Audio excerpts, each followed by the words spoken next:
Hello, everybody. Welcome to Morgantown Public Library System's Fiction 101. It is May, and today we are judging books by their covers. So we are going to totally own our judgmental selves about having picked up a book solely based on its cover, or maybe refused to read a book based on its cover. And so we're gonna get started. We've got Abby from the Cheat Library today and Shelby from Morgantown, and I'm Sarah Palfrey, director of the Morgantown Public Library System. So let's start with Shelby. Shelby, what have you got for us today in your judging books by covers category of books? Okay, so something I really hate when books do, I hate like the big plain graphic and then just the big plain text. Like I feel like it doesn't tell me anything about the book. So this was one of my favorite books I read last year. I think if I'd seen the cover first, I might have been like, but it's easily one of my favorite books I read last year. It's The Song of Achilles, and the cover is so boring. It's just a big helmet and then the text. And I see it so often. Like I feel like that was like the 2021 trend for covers, was just big plain graphic, probably in like a blue or like a peachy color, and then just like blocky text. Now, a cover that I think is gorgeous, and I actually had to look up what the book was about this morning because I'd already decided I was going to read it just based on the cover, is The Lost Apothecary. Oh, that's a fantastic book. Yes. It's such a good cover. I decided to read it based on the cover. I read the description this morning and I was like, oh yeah, it does sound like a good book. But I already decided. The audio is on Hoopla too, and it's a good audiobook. But I also got drawn into that one strictly on the cover and started listening to it and was like, oh, this is more than I thought it was going to be. I'm pretty convinced that almost every time it goes out, it's just because of its cover. Like I've commented on it. I'm like, that's such a pretty cover. And they're like, yeah, that's why I picked it up. One thing I really like to see with covers is just something that tells me what the book is about in a way that matches what it is. Like obviously I had to look up what this book was about to get the summary, but like learning that it was about poison wasn't shocking when there's a vial on the cover. That's me being judgy about book covers. So I mean, you kind of touched on a little bit that there are these trends in covers, right? Like, and I feel you on the peach. There's been a lot of peach lately, and it's not inspiring to me necessarily. But some other trends that I've noticed as we've over the last, I don't know, 6 months to a year or so in covers. And like, I get it because it makes all the books seem a little bit more familiar. So you're more likely to probably pick it up. But one I fight hard against about like not judging the book and actually reading it are books with people with no faces. Like there's so many of them. They're generally, rom-com sort of modern romance type things. Fantastic books, but like they deserve faces. And also falls in the peach category too. My other favorite, a friend of mine who does collection development for a large library on the West Coast, that we talk a lot on Twitter about what we're buying and trends that we see. I don't know, 6 months ago or so, started talking about seeing Murder Yellow everywhere. And like, these are like the big words on the page that in this very distinct yellow over and over again. And I recently, let me see if I can, listened to, oh, that's not gonna work.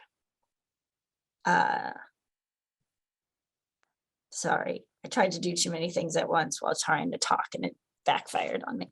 I recently listened to Alyssa Cole's When No One Is Watching, and it's really hard to see, obviously, on my phone, but I feel like this is the start of Murder Yellow, because it's from 2020, so not super new, but new enough. But it's like the thriller is in yellow and the text is in yellow, and the window gives it that yellow feel. And it was a fantastic book. And I totally picked it up just based off the cover. I don't really read thrillers too often anymore. It used to be all that I read, and now I'm just scared of everything and I don't want to read scary books. The audiobook is fantastic. It's one of those ones that I went back and forth between reading and the audio, which usually just leaves me confused. But I couldn't put it down enough to only listen to it. When I wasn't able to listen, I needed to read it, and it was great. But yeah, Murder Yellow. Once you see it, it's everywhere. My top pick for book, I totally judged by the cover for way too long, and then finally, after the third person was like, "You must read this book, you will love it," and I'm like, really? Is Sal and Gabby Breaks the Universe. The cover just does not represent this book well. After you read it, you can look and see, and you're like, oh, I get why they did that and why they did that. It all ties. It's too literal of a tie back to the story. And I think it really makes the book look like it's for a much younger audience than it is. I would think this is a, fourth grade type of a book, but it's really firmly middle school. It deals with some pretty heavy stuff, but it's also ridiculously funny. And just a good quality Rick Riordan Presents world book by Carlos Hernandez. There's bullies, there's raw chicken in lockers, and there's learning how to navigate middle school friendships and also real life as people, even when you're still young. But I rambled way too long about that one because it is really a fantastic book. Abby, what kind of judgment have you brought for us today? Oh, this was a hot, I guess it is a hot take. I always judge books when they have the movie cover, the pictures of the people that are in the movie. So this is The Princess Bride. Yeah. I did not want to read for a long time because I could only find this cover. And I thought I would think, yeah, I've seen the movie. Why would I need to look through the book? And it always just makes me think, when I see this cover, I think, well, yeah, I've seen it. You know what I mean? I think there's nothing new in it. But this one, I actually did end up getting and reading, and it kind of changed my mind a little bit about that. And it's really, I don't know if you've read this one. It's super self-aware. Mm-hmm. In a way that I was really surprised about. And it's this cool framed narrative, and this by this guy who's just sort of this jaded person who knows this story that his dad read him, and he just gave the book to his son, and his son hates it. He's like, "Dad, this is really boring." Mm-hmm. And so he looks back and he realizes, oh my gosh, my dad really cleaned this up for me and only read the fun parts. What if I write it with only the fun parts? And it was so cool because I loved that movie when I was little, and I felt like him revisiting his old childhood favorite thing. And it was so cool. I've just never read a book like it before. And if you did like the movie, it's the movie and more and more and more. So, I guess that did change my mind a little bit of the movie covers, but I just used to, every time I see them, I would be like, ugh, gross. I've had that same reaction to movie covers and Netflix covers, same, because there's, particularly in YA, there's so many YA books that have been picked up by Netflix. And I think that's interesting because I bet that there's just as many people who pick it up because of the movie tie-in version. Yeah. I get mad when they change styles in the middle of books too, and then they don't all match, but that's that's an extra librarian pettiness that we don't need to bring into this conversation. So we'd love to hear your comments in the chat, in the comments about, you know, books that maybe you gave the side eye to for a while because you just thought it didn't look like something you wanted, or something that you picked up thinking you were going to read it based on the cover. And surely this is something I will love, and we're surprised by what was between the pages. I mean, the moral of the story is we don't judge books by the cover, right? But also the covers are designed to make us want to read the books.